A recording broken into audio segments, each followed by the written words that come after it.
Negative thinking is a major problem. If you're trying to be successful or happy, you have no room for negativity. Big thinking gets rid of negativity. Dreams and visions gets rid of negativity. Now, what you cannot do is bury yourself by using your success compared to other people. See, success is not how far you got, because somebody always further than you. Success ain't how far you got. Success is how far you got from where you started. Life will push, squeeze, pressure, and attempt to make you bend at the knee. Some become a victim to life. Things happen. Pain, heartache, loss. We can either be the victim or the victor to these situations. So until your mind is open to the possibilities that I can do this, you would never be able to do it. Once the mind starts to believe it can be achieved, it then, only then, does it start to break down tactically how we can do this. Until then, you're gonna always lose. For me to understand, for me to be better, for me to be stronger, I must learn to suffer a little bit. I must learn to struggle a little bit. I cannot reap the rewards of success without understanding about struggles. If you want to go somewhere that only you would go, if you want to create something new and really live a life that was meant for you, because it's literally crafted by you, you have to take the first steps on faith. If you have a dream, don't just sit there. Get your ass up and make something happen. Sometimes you just have to move. Do something. Make a call. Reach out to someone. Google something. Learn something new. Set out what you believe in. Lay out the power you have. Actually, lay out the power that you have always had. Use this, become this, and have it. Your power can take you, put you on your path to your success, to the place where you succeed.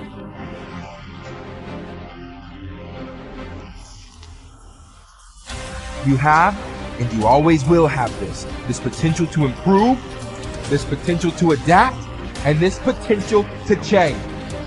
This is what you've been working for. Go on and receive it.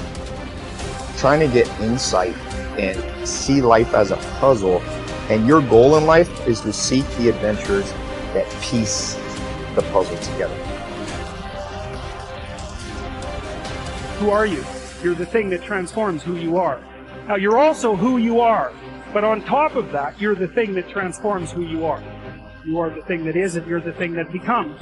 And you should put the thing that becomes at a higher place than the thing that is. That means you also have to allow yourself to shake off those things about you that you might be pathologically attached to, habits and people, for that matter, ways of thinking, all of those things.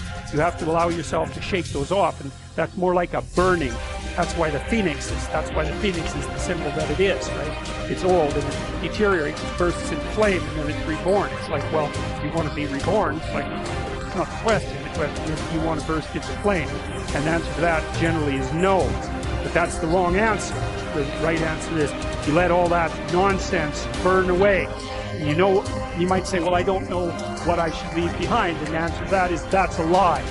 You know some of the things that you should leave behind. All you have to do is ask yourself. You'll come up with a list instantly of 100 stupid things that you're doing that you know you could stop doing. Some of them maybe you don't know you could stop doing. It's like, well, fine, leave those alone for now. But there's a bunch of things you perfectly know well that you could stop doing that would improve your life. And so do that, see what happens. That's a good idea. What's really interesting is self-value, real self-worth, comes from doing hard things. We keep talking about self-love, we keep talking about loving yourself, believing in yourself. That happens naturally when you go through something difficult.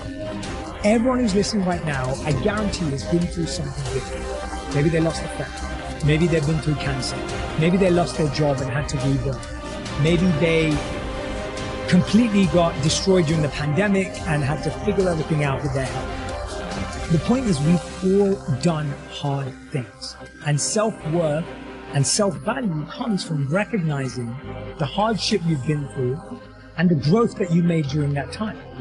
Now, if you're someone who's listening and saying, Jay, well, I'm not sure I've been through anything that challenging, well, that's your challenge. Go and figure out what it is that you want to do that's hard. Is it developing a new skill? Is it getting a qualification? Is it starting that business or dream that you've always wanted to do? What's that difficult thing you're going to do on your own, with your friends, with the support of whoever's around you, but not with the crutch or the handicap of the partner? What are you going to build as a skill, as a tool, as a value yourself that's going to make you say, I've done something? And that's the beginning of it. The beginning is, I've done something and I did that and I can do that. And when you do that, yes, there's going to be, you're going to validate the wrong things. You're going to give yourself praise for the wrong things. You're going to go through ego. You're going to do all of that. But there's still a belief of, I can do hard things. I can do hard things by myself. And I know what value I bring to a relationship. Persistence is self-discipline in action. Your ability to persist in the face of all setbacks and temporary failures is essential to success in life. Napoleon Hill said, persistence is to the character of man as carbon is to steel. The primary reason for success is persistence. And likewise, the primary reason for failure is lack of persistence, quitting too soon. There is a direct link between self-discipline and selfishness. Each time you discipline yourself to do what you should do when you should do it, whether you feel like it or not, your self-esteem increases. Each time you persist and force yourself to continue on, even when you feel like quitting, your self-esteem goes up. Each act of self-discipline strengthens every other act of self-discipline. Every act of persistence strengthens every other act of persistence. When you discipline yourself to persist over and over, you like and respect yourself more and more. You become stronger and more confident. Eventually, you become unstoppable. Persistence is its own reward. Every time you force yourself to persist on a task, whether it is large or small, you feel happier and better about yourself. When you go the extra mile and do more than you are paid for, or more than is expected, your self-esteem goes up. You feel more powerful and in greater control of your life. In your career, when you go the extra mile, you put yourself on the side of the angels. The primary difference between winners and losers in life is simple. Winners never quit and quitters never win. You can increase your ability to persist by talking to yourself positively. Say these words, I am unstoppable. Before you begin any major undertaking, pre-program yourself by telling yourself, I never give up. Before you can achieve anything worthwhile in life, you have to pass some steps. This is usually a snap quiz sprung on you unexpectedly with no warning. You suddenly face a major setback, problem, temporary failure, or even a complete disaster. When this happens, remind yourself that this is the testing time. This is when you demonstrate what you are really made of. This is when you show yourself and others the strength of your character and your true determination to succeed, your ability to respond effectively to setbacks. Your level of responsibility is the measure of your readiness to succeed. When you experience a major setback or problem, you will feel temporarily stunned. This feeling is very much like a punch in the emotional solar plexus. You will be stopped for a few seconds or a few minutes. During this period, you will often feel discouraged or experience self-pity. You will say, why me? However, it is not how far you fall that counts, but rather how high you bounce. Your aim is to bounce back as quickly as possible. Resilience in the face of unexpected reversals is vital to long-term success. Remember the warrior's creed. I will lay me down to bleed a while, and then rise and fight again. Don't be surprised, shocked, or set back when things go wrong. Your best laid plans will often fall apart.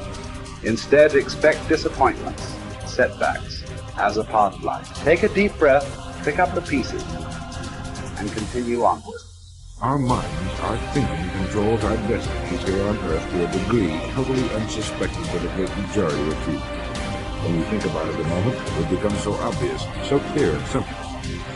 Well then, if we become what we think about, and if we can control our minds, we can pretty well tell our own future. And that's the point I want to make. That's what I meant when I said earlier that each one of us is the architect of the structure fashioned by our years. This means that if we're confused about what we wish to become or accomplish, our lives, our environment will mirror that confusion.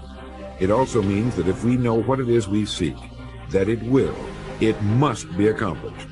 Barring an act of God or a catastrophe over which we have no control, we as individuals can call our own shots for the rest of our lives. We can know what it means to go through life from one success to another, to play life according to the rules and reap the rewards. We can know what it means to have peace of mind and live calm, cheerful, successful lives. You are at this moment the sum total of your thoughts to this point, for there is nothing else you can do. And 5 years from now, you can be and have anything you set your entire mind and heart upon.